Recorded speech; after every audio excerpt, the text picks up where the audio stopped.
Connie Tyndall, USA 104. Gardening every day as a way of caring for herself. Connie Tyndall lived to be 104 years old. And if you asked her secret to longevity, she would smile and point to her garden. For Connie, gardening wasn't just a hobby. It wasn't even just about flowers or vegetables. It was about life itself. She often said, "When I take care of the garden, I'm really taking care of myself." Those words carried the wisdom of more than a century of living. Wisdom rooted in patience, resilience, and joy. A life rooted in nature. Born in the early 1900s, Connie grew up in a time when gardening wasn't optional. It was survival. Families relied on backyard gardens for food, medicine, and beauty. For her, it became second nature to get her hands in the soil. But unlike many who saw gardening as labor, Connie saw it as love. Every seed she planted, every weed she pulled, every bloom she admired was part of her own rhythm of self-care. Long after most people her age had stopped working the yard, Connie could still be found outside with a watering can, a sun hat, and a smile. The science of gardening and longevity. Modern researchers say that gardening may be one of the best activities for healthy aging. And Connie proved it. Physical activity. Digging, planting, bending, and walking the garden are forms of natural movement that keep the body flexible and strong. Mental health. Caring for plants reduces stress, lowers blood pressure, and releases happy chemicals like serotonin. Cognitive benefits. Studies show that gardening can delay memory loss and keep the brain engaged. Connection to nature.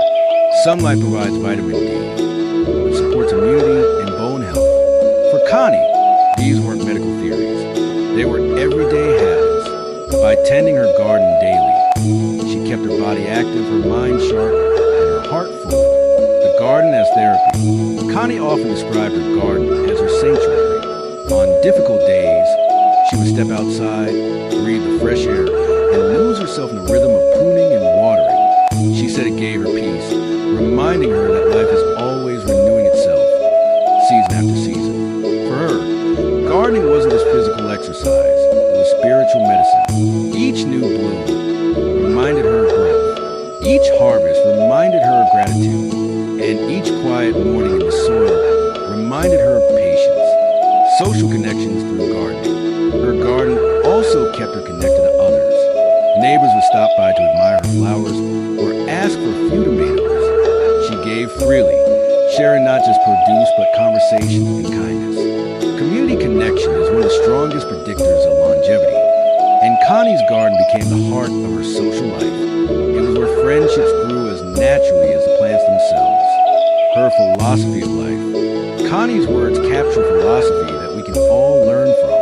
Tending to plants is like tending to your soul. Self-care doesn't always mean spa days or vacations. Sometimes it's the small, daily rituals that keep us alive. Patience grows in the garden. She believed gardening taught her to slow down and trust the process. Life is about seasons, like plants. She accepted that life has cycles, of growth, of rest, of renewal. At 104, she looked at her flowers with the same joy she had as a young girl. That joy was part of her secret. Lessons from Connie's life. Connie Tyndall's story offers timeless lessons for all of us. Find joy in daily rituals. A garden, a walk, a morning cup of tea. Small habits add up to long-term well-being. Stay physically active naturally. You don't need a gym to stay healthy. Yard work and household projects can keep you strong. Connect with nature. Fresh air, sunlight, and soil are powerful healers. Share your gifts. Like Connie shared her harvest. Giving to others builds community and purpose. Treat life like a garden. Nourish it, be patient, and celebrate every bloom along the way. Why her story matters today. In our modern world, where health advice often sounds complicated, Connie reminds us that the secrets of longevity may be simple.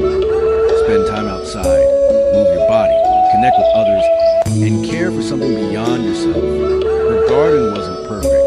Some plants thrived, others didn't. But she never gave up, and that resilience carried over into her own life. She accepted setbacks, nurtured herself through challenges, and kept showing up day after day with love, with patience, and with hope.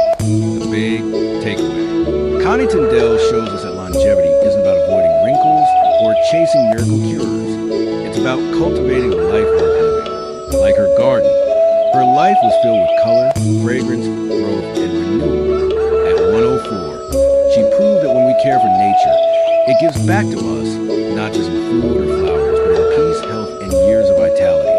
So the next time you feel stressed, tired, or lost, remember Connie's words. When I care for my garden, I'm really caring for myself. Maybe you don't have a yard. Maybe you just have a single houseplant on your windowsill.